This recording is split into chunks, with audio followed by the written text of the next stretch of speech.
Bonjour, c'est Sophie Guédon du blog Réussir au féminin.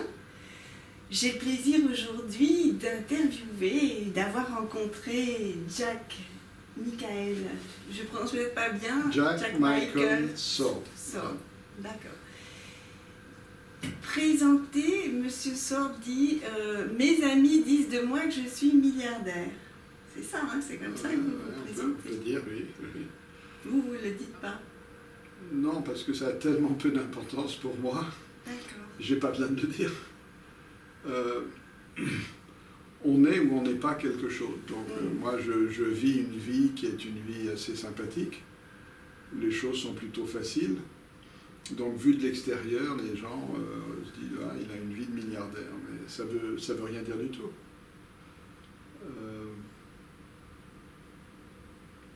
D'abord, depuis ma naissance jusqu'à aujourd'hui, j'ai jamais pensé en termes de acquérir de l'argent, travailler pour faire de bonnes affaires, entreprendre pour réussir financièrement. Ça n'a jamais été mon moteur.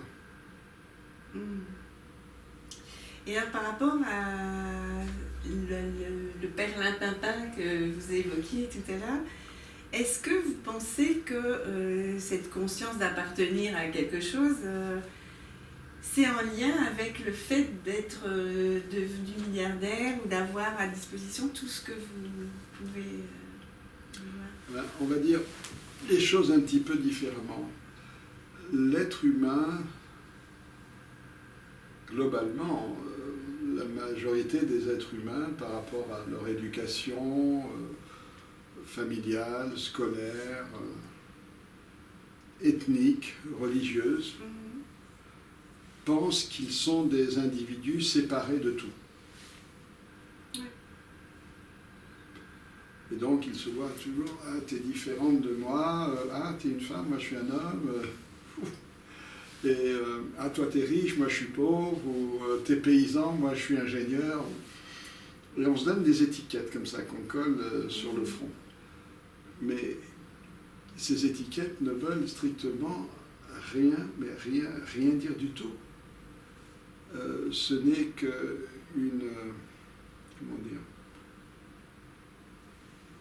un ressenti qui est le fruit d'une espèce de carapace qu'on se fabrique progressivement au fur et à mesure de l'enfance, puis de l'adolescence et de l'âge adulte. Et on ne se pose jamais de questions sur qui je suis finalement. Or, ma vision des choses, et je suis bien obligé d'exprimer comme ça, c'est que on n'est pas des êtres séparés. Puisque ce qui nous constitue, ce qui constitue ce que vous êtes, c'est d'abord une conscience d'être dans l'univers. Vous avez conscience d'exister. Oui. Ok ? Et avec cette conscience d'exister, d'où ça vient cette conscience ? Alors vous allez vous dire, ça vient de mon cerveau. Ben, oui, alors, pourquoi les êtres humains ont une conscience d'être dans l'univers et apparemment pas les singes? Pourtant, on est très proches. On a à peu près 100 milliards de neurones, 10 000 synapses par neurone qui communiquent les uns avec les autres, mais à 98-99%, c'est la même chose chez un gorille. Et c'est encore pire. Les cerveaux des dauphins et des éléphants et des baleines sont, je ne sais pas, 1 million de fois plus performants que les cerveaux humains. Donc le cerveau n'a rien à voir avec votre conscience d'être. Il y a quelque chose globalement dans chaque être humain qui est de la conscience. D'où vient cette conscience si elle ne vient pas de la tête? De ma fesse droite, de mon pied gauche, de mon oreille? Globalement, nous sommes constitués de vide. C'est l'essentiel dont nous sommes constitués. Et ce vide est présent partout, dans l'air qui nous entoure, dans les étoiles, au cœur de la planète. Tout ce qui est matière n'est qu'une apparence. C'est pas moi qui le dis, hein, ce sont les savants qui disent la matière est constituée d'atomes qui sont constitués de particules d'énergie, et autour de ces particules, ce n'est que du vide. pas moi qui le dis. Mhm. Et ils disent aussi, si on prenait toutes les particules d'énergie jusqu'à 14 milliards d'années-lumière de toute la matière qui existe dans l'univers connu, avec les instruments dont on dispose aujourd'hui, ça pourrait tenir sur la tête, la pointe d'une épingle. Autrement dit, c'est juste une figure de rhétorique pour dire c'est rien du tout. L'essentiel, c'est ce vide. Alors, est-ce que le vide, c'est du rien? Ben, je pense que ce rien, c'est pas du rien. C'est une grande conscience immense, c'est du vide conscience. Or, ce vide conscience, vous en êtes constitué à 99,9999%. Mais l'air qui nous sépare aussi. Je vais utiliser une image, un exemple pour expliquer ça, une petite métaphore. Imaginez dans un nuage une goutte d'eau. C'est quoi votre prénom déjà? Sophie. Alors cette goutte d'eau s'appelle Sophie. Elle est dans son petit nuage et elle est toute contente, une très jolie Sophie. Hein, voilà. Et tout à coup, elle ne sait pas pourquoi, mais elle voit ses copines, ses copains qui se rapprochent d'elle. Mais laissez-moi tranquille, enfin, j'ai rien demandé. C'est moi, Sophie, je suis la plus belle, la meilleure, et je veux rester toute seule, ne m'embêtez pas. On n'a rien à faire, vous avec moi. Mais tout à coup, elle ne le sait pas, mais il y a une dépression atmosphérique, et de plus en plus, elle est attirée. Et puis, en plus de ça, maintenant, elle se sent attirée vers le sol. Elle dit, mais je ne veux pas mourir! Je vais mourir, je ne veux pas mourir. Et alors voilà la petite Sophie qui descend de plus en plus vite, de plus en plus vite. Et à un moment donné, la petite Sophie tombe dans l'eau, dans l'océan. Et là, il y a des milliards et des milliards de gouttes d'eau, mais il n'y a plus de différence entre Sophie et tout le reste des autres gouttes d'eau. Elle se dit, mais waouh, j'avais jamais vu ça comme ça. Mais je ne suis pas Sophie, en fait, je suis l'océan. Par une illusion d'optique, nous pensons que nous sommes séparés les uns des autres, alors qu'en réalité, la conscience d'être de Léonard de Vinci, d'Einstein, de Yeshua Ben Joseph, de Osiris, ou que sais-je, ou de Lao Tse, viennent de la même source. C'est peut-être que cette grande source avait envie d'expérimenter la conscience à travers des individus qui avaient le libre arbitre de faire des choix, de jouir avec tous les sens physiques, et tout a été créé pour qui? Pour que ce un passe d'un état où il était simplement de la conscience à un deuxième état qui est de la conscience incarnée. Et pour lui, il remplit l'univers, il est un, donc il n'y a pas de temps, il n'y a pas d'espace. Regardez ce verre. Imaginez qu'il soit fermé. Est-ce que le temps, ici, du haut du verre, est différent du temps du dessous du verre? Il est, voilà le verre dans un espace, Oui. et le temps est le même. Il est 18h, 20 minutes. Pour la particule d'énergie ou l'atome qui se trouve ici, de verre, et il est 18h20 pour l'atome, la particule d'énergie qui se trouve ici dans le verre. Ok.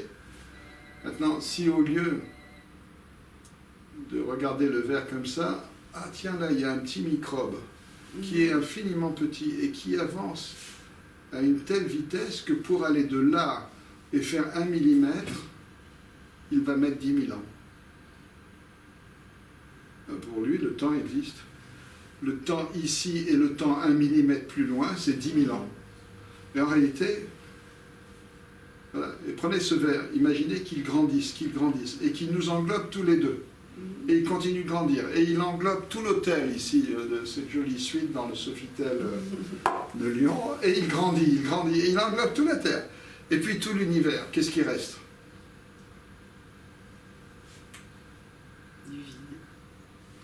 Le 1. Celui qui n'a pas de nom, le perlimpinpin dont on parlait cet après-midi. Or, si on a conscience d'être connecté à ce 1 et d'être juste une émanation de cette conscience, la question qu'on peut se poser, c'est à quoi ça sert? Je sers à quoi? à accumuler des biens, à faire des milliards, ça n'a pas de sens. La mission de tous les êtres humains, c'est d'être connectés avec notre moi profond constitué de vide conscience, qui est connecté avec tout ce qui est vide conscience autour de nous jusqu'à l'infini. Et après, on peut se poser la deuxième question. En tant qu'expression, conscience de cet infini, dans ce corps de chair et d'os, avec ce merveilleux regard qui est le mien, quel est l'idéal de vie qui a été choisi pour moi à expérimenter pour le 1 depuis là, des milliards d'années? Quand vous dites l'idéal de vie qui a été choisi pour moi, ça peut laisser entendre qu'on n'a pas de choix. Alors justement, c'est ça le paradoxe. C'est que pour que ce concept, puisque c'est un concept, c'est d'une manière scientifique, j'affirme un concept et puis je dis maintenant testons pour voir si ça fonctionne. Alors ça fonctionne pour tous les êtres humains. L'expérimentation d'être connecté à ce 1 donne une capacité de créer, d'agir, d'entreprendre, de voyager, de rencontrer, de créer qui fonctionne à une vitesse que vous ne pouvez même pas imaginer, une facilité extraordinaire. Que tous les êtres humains recherchent à travers des petits artifices, faire des listes de buts, mettre ça sur un tableau, avoir un petit journal ou je ne sais trop quoi.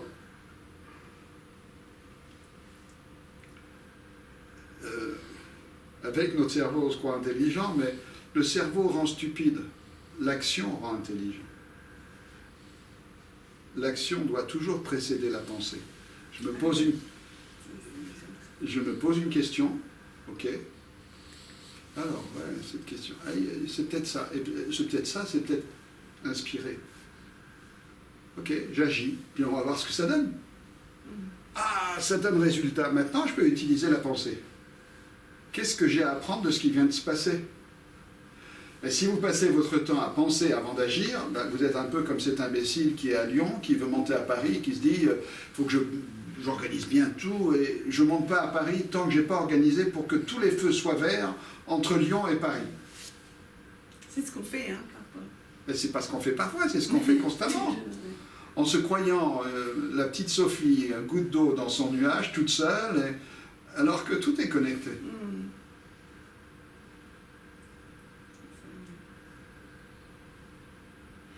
Et j'anime un site qui s'appelle Réussir au féminin. Est-ce que vous auriez déjà des conseils à donner? J'ai plusieurs questions en une, en fait. Est-ce que vous auriez des conseils à donner pour les gens qui veulent réussir, et plus particulièrement les femmes? Et vous, on peut considérer que vous êtes un symbole de réussite. Peut-être. Qu'est-ce que vous auriez envie de laisser derrière vous? Vous avez posé 3 questions. Oui, j'en ai posé 3. Donc vous les traitez dans l'ordre que vous voulez. Et après, je vous laisse tranquille. Alors, qu'est-ce que je conseillerais pour réussir? Particulièrement pour les femmes, comment vous verriez là? Alors déjà, vous avez beaucoup de chance, les femmes. Quel extraordinaire. On n'en a pas toujours conscience. Ah voilà, vous êtes en avance sur les hommes à des années-lumière. J'aime les femmes. Pourquoi? Parce qu'elles sont souvent 1000 fois plus authentiques que les hommes. Un peu folles parfois, parce qu'elles sont possessives, parce qu'elles veulent tellement exister qu'elles deviennent parfois un peu odieuses, mais ce n'est qu'une conséquence un peu parfois de leur souffrance. Mais en réalité, une femme est remplie de fulgurance, d'intuition. Elle n'a pas besoin de réfléchir. Parfois, elle sait ce qu'il faut faire pour son enfant ou pour telle ou telle chose. Donc, le meilleur conseil que je donnerais à une femme pour réussir, soyez femme, de la pointe des pieds jusqu'à la racine des cheveux. Femme, totalement femme. Changez rien, c'est fabuleux. Ça, c'est vrai que c'est un beau message. C'est celui que je veux faire passer aussi. Donc ça, c'était le conseil réservé aux femmes. Est-ce que vous auriez d'autres conseils, ou c'est valable pour les hommes aussi? Eh bien, femme ou homme, connectez-vous à votre source. Votre source, c'est l'infini, c'est l'univers. C'est tellement plus puissant, fabuleux, glorieux. Il n'y a pas de mots pour exprimer. Les mots sont vides, sans sens. Expérimentez de vous connecter à votre source, et puis, une fois que vous êtes connecté, qui est votre principale mission de vie, posez-vous la question avec cette conscience d'être qui s'est incarnée en vous. Alors maintenant, je sers à quoi?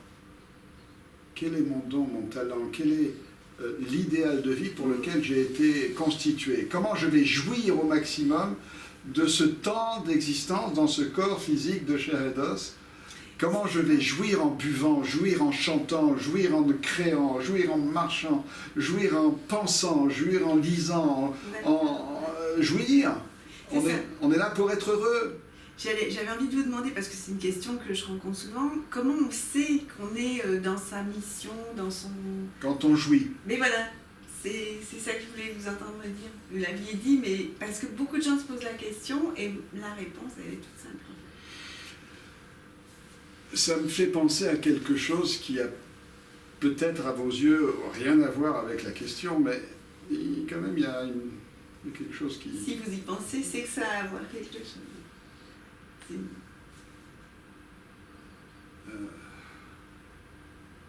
On pourrait se poser la question, quel est le but de notre existence? Alors j'ai déjà donné un indice, j'ai dit que notre mission de vie à tous, c'est d'être connecté avec le Un, celui qui n'a pas de nom, la force éternelle de l'univers, la source de toute chose, qui est au fond de nous-mêmes et qui nous entoure. Et nous sommes constitués de la même chose tous les deux. Nous sommes une expression de cette conscience. Okay. Mais ultimement, contrairement à ce que pensent là beaucoup de gens, cette terre est une vallée de larmes, je dois me fouetter, je dois être triste. Si je suis malheureux ici, un jour dans je une gagnerai mon paradis. Voilà, je gagnerai mon paradis, quel que soit le nom qu'on lui donne. C'est une imposture. C'est plus qu'une imposture. C'est une insulte. C'est cracher violemment à la face de l'infini et de l'univers. Nous sommes ici pour que cet infini puisse expérimenter à travers nous la jouissance, le bonheur, la relation simple, l'existence, l'accomplissement. Et pour ça, vous avez posé une question à laquelle on n'a pas répondu. Vous avez posé 3 questions en même temps. Oui. Vous avez dit, oui, alors finalement, on n'est pas libre, on est plus ou moins conditionné, on est obligé de faire, puisqu'on est l'expression du Un, etc. La mission de vie ou le chemin de vie. Pour quel idéal de vie on a été créé de tout temps à jamais? Et il y a un paradoxe là. Le paradoxe, c'est que dans mon expérience de vie, de connexion tenue, fragile, très légère de ma petite enfance jusqu'à aujourd'hui, qui n'a fait que croître et grandir, et qui a fait de moi l'homme que je suis aujourd'hui, c'est que pour que ça puisse fonctionner pour chaque femme, pour chaque homme sur cette planète, nous devions avoir, comme le Un, une totale liberté d'accepter de faire ou de refuser ou de vivre ce que nous avions à vivre. Sinon, ça ne fonctionne pas. Donc, nous sommes l'incarnation du Un, une des incarnations du Un, avec une seule mission, jouir, être heureux. C'est génial. Voilà.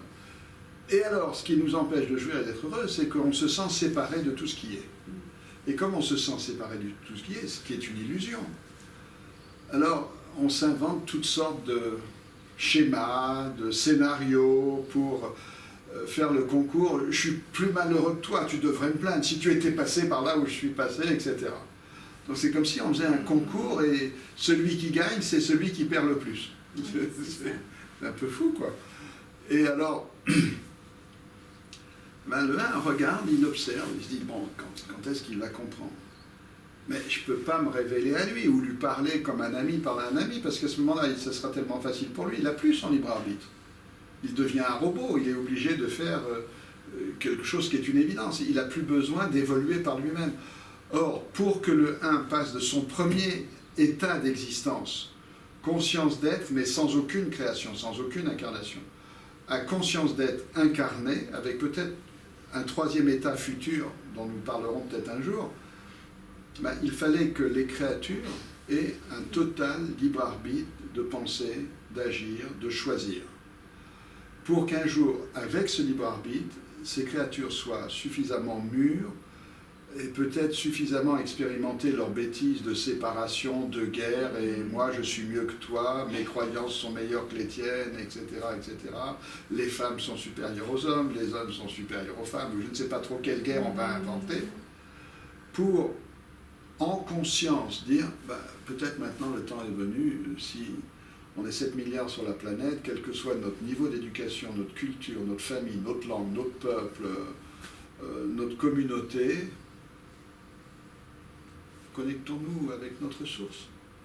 Si 7 milliards d'êtres humains, du jour au lendemain, décident, ben, oui, je ressens en moi-même, j'ai une conscience d'être, et je ne suis pas séparé des autres, je suis un avec tout. Alors tout à coup, il n'y a plus aucune guerre possible entre vous et moi. Il n'y a plus de mésentente. On est un. On est inclus dans le un, il est en nous, on est tous un. On est l'océan. On est l'océan. Ah waouh, c'est fort, c'est puissant. C'est vous qui le disiez tout à l'heure. Ah, c'est moi qui le dis.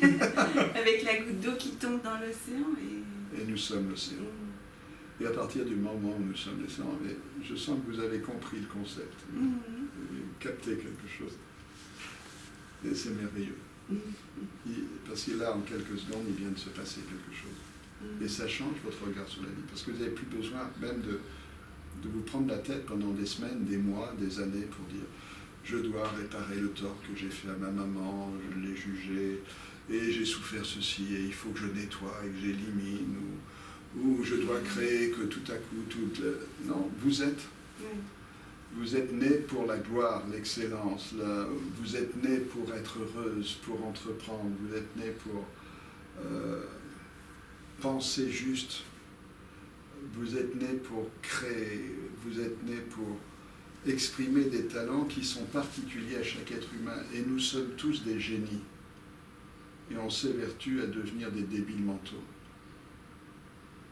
C'est ça. J'avais la dernière question, j'avais posé 3 questions ensemble, puis une ultime. Et je pense que vous venez d'y répondre. C'était ma question, c'était cette question que j'ai posée, hein, mais à laquelle vous n'avez pas répondu, qui était quel message vous aimeriez laisser derrière vous? Je pense que vous venez de donner la réponse en disant... Oui, probablement. Un jour, apparemment, je suis encore un tout jeune homme, hein, j'ai bientôt 70 ans, donc, et ça doit beaucoup se voir. Non, je voulais que je vous flatte, non, ça ne se voit pas. Ok, donc... non, franchement, sans vouloir vous flatter, ça ne se voit pas. D'accord, ok, c'est gentil. De mon point de vue. C'est gentil. Ouais. C'est peut-être le fait que je sois déjà 3 fois arrière-grand-père que ça me donne de la jeunesse.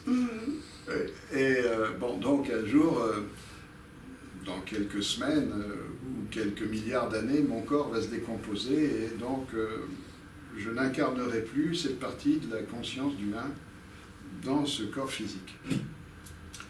Eh bien, si sur ma tombe, les gens qui m'entourent se souvenaient de qui je suis et ils marquaient sur mon épitaphe « Ici gît le plus grand des jouisseurs que la terre n'ait jamais porté ».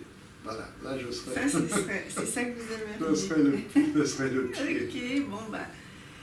à bon entendeur, salut.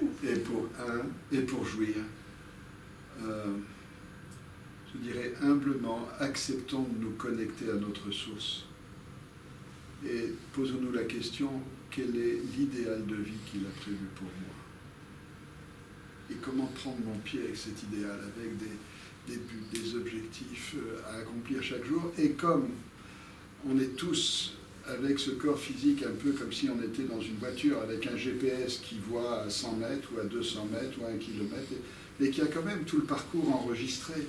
Mais la carte, c'est 100 mètres, 200 mètres, 500 mètres. Je sais. Bon, on ne voit pas au-delà.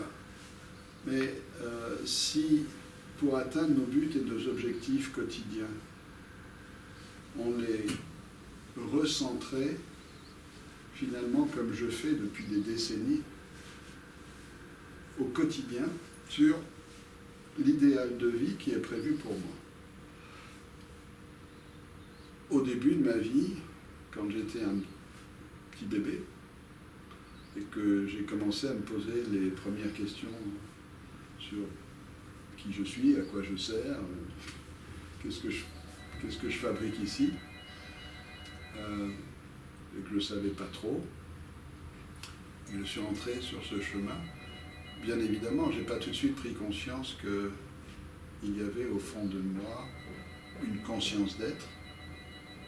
Je n'ai pas tout de suite pris conscience que j'étais connecté et que je pouvais avoir accès un peu comme avec une technologie extraordinaire, comme si j'avais un ordinateur hyper puissant à ma disposition, en dehors du temps et de l'espace. Mais aujourd'hui, je le sais, donc je vous parle, mais j'en connais les conséquences pour les personnes qui nous regardent. Je sais que c'est juste. Mais je sais que même si vous ne comprenez pas tout ce que je dis, vous savez que c'est juste au fond de vous-même, parce que ce n'est pas votre cerveau qui le dit, il y a quelque chose qui, dans votre moi profond, cette conscience d'être que vous êtes, vous dit, bon, intellectuellement il raconte peut-être beaucoup de bêtises, ce type, mais je ressens qu'il y a quelque chose de juste. Tout à fait. Merci. En tout cas, je pense qu'on peut rester sur ça parce que c'est intense. Rester sur ce mot juste. Merci. Merci de m'avoir... Merci aussi. De nous être rencontrés. C'est une belle rencontre. Merci beaucoup. Merci. Moi aussi, j'apprécie. Faites passer le message à Je vais passer le message aux membres de votre petit réseau. Ça doit être des personnes fabuleuses. Si vous la suivez, elle a de bonnes fulgurances, elle vous amène dans de bons endroits, suivez-la. Merci. Et donc, on continuera à donner de vos nouvelles, je pense. À très bientôt. Oui. On se dit à bientôt. À bientôt.